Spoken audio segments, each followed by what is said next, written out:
Hello students, स्वागत है आपका आपके अपने यूट्यूब चैनल बीजी टीचर में। स्टूडेंट्स, आज की वीडियो में हम बात करेंगे चतुर्भुज पर। चतुर्भुज क्या होता है, इसकी परिभाषा क्या होती है, चतुर्भुज कितने प्रकार के होते हैं, सारा कुछ बताने वाला हूं वीडियो में। बस आप लोगों को वीडियो को ध्यान से देखना है और समझने का प्रयास करना है। तो शुरू करते हैं आज का वीडियो और देखते हैं कि चतुर्भुज होता क्या है। देखो, चतुर्भुज को अंग्रेजी में क्वाड्रिलेटरल बोलते हैं। क्या बोलते हैं? चतुर्भुज को अंग्रेजी में क्वाड्रिलेटर। जैसे कि नाम से ही पता चल रहा है, इसमें चतुर्भुज, नाम से क्या पता चल रहा है? चतुर्भुज। चतुर्भुज को हम क्या बोलते हैं? चतुर का मतलब हो गया चार और भुज का मतलब हो गया भुजा, यानी कि चार भुजाओं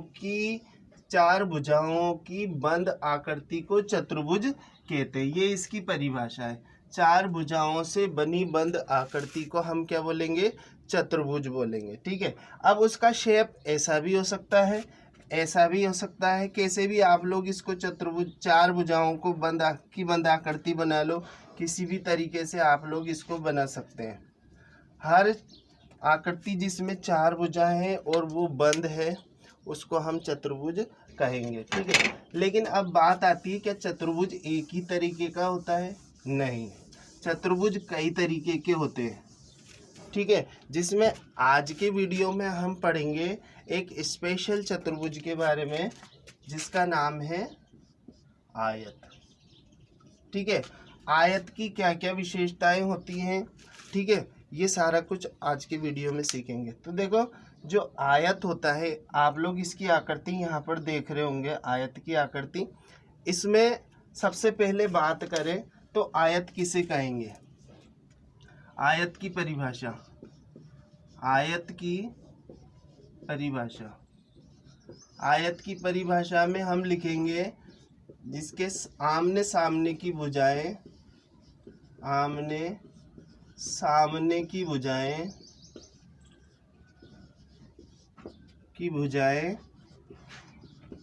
कैसी हों? बराबर हों। ठीक है। आमने सामने की भुजाएं बराबर होनी चाहिए। पहली बात तो ये हो गई। आमने सामने की भुजाएं यानी कि ए बी के बराबर होने चाहिए सी डी, और सी डी के बराबर सी बी के बराबर होना चाहिए ए बी।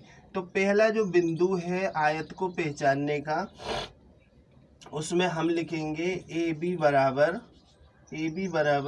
C D. ठीक है। और ए डी बराबर लिखेंगे बी सी। तो पहली तो हम पहचानेंगे कि इसकी जो आमने सामने की भुजाएं हैं ये बराबर हैं। ठीक है, इस तरीके से ये बराबर है। अब दूसरी बात करते हैं, इसमें इसके जो कोने होते हैं, यहाँ पर आप लोग चार शीर्ष कितने देख रहे हैं? आप लोग शीर्ष चार देख रहे हैं, ए बी सी और डी। शीर्ष इसमें चार हैं। जब शीर्ष चार होते हैं तो चार ही कोण बनते हैं। और ये कोण आप लोग देख रहे होंगे कि इनका जो साइज है बिल्कुल लंबवत साइज है इनका, यानी कि इनके जो प्रत्येक कोण होता है वो कितने डिग्री का होता है? 90 डिग्री का होता है। इस तरीके से प्रत्येक कोण कितने डिग्री का होता है? दूसरा ले लेते हैं। प्रत्येक कोण होता है 90 डिग्री का। प्रत्येक कोण कैसा होता है? इसका 90 डिग्री का होता है। ठीक है। तो चारों कोण ही इसके 90 डिग्री के होंगे और इनको हम लिखेंगे कोण ए, कोण बी, कोण सी, कोण डी बराबर 90 डिग्री। इस तरीके से लिख देंगे। ठीक है। जिस शीर्ष पे कोण बनता है वहाँ पर कोण का निशान लगा के हम उस पॉइंट को लिख देते हैं। तो इसका मतलब हो गया कि इन बिंदुओं पर ये 90 डिग्री का कोण बन रहा है। अब बात करते हैं विकर्ण की। ठीक है। तो जो विकर्ण होते हैं, इसमें दो विकर्ण होते हैं, दो विकर्ण होते हैं और दोनों बराबर होते हैं। दो विकर्ण और दोनों बराबर। आयत में दो विकर्ण हो गए। अब विकर्ण किसे कहेंगे? देखो, विकर्ण का मतलब है कि विपरीत शीर्षों को, यानी कि डी के विपरीत कौन सा शीर्ष है, बी है। तो अगर हम इसको इस तरीके से मिला दें, इस तरीके से मिला दें इसको, ठीक है, इस तरीके से मिला दें इसको, और इसको भी इस तरीके से मिला दें,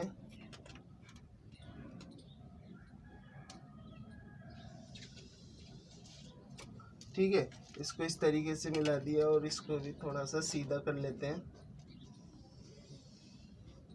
इस तरीके से। तो ये जो आप लोग क्रॉस में लाइनें देख रहे हैं, ये क्या कहलाएंगे, विकर्ण कहलाएंगे। तो विकर्ण हो गया ए सी बराबर बी डी, दोनों विकर्ण बराबर होते हैं। अब इन विकर्णों को जब हम मिलाते हैं तो इनमें एक विशेषता उत्पन्न हो जाती है, और विशेषता क्या है यहाँ पर कि जब ये एक दूसरे को प्रतिच्छेद करते हैं यानी काटते हैं, तो एक दूसरे का क्या कर देते हैं, ये समद्विभाजन कर देते हैं। तो विकर्ण क्या करते हैं, विकर्ण समद्विभाजित हो जाते हैं,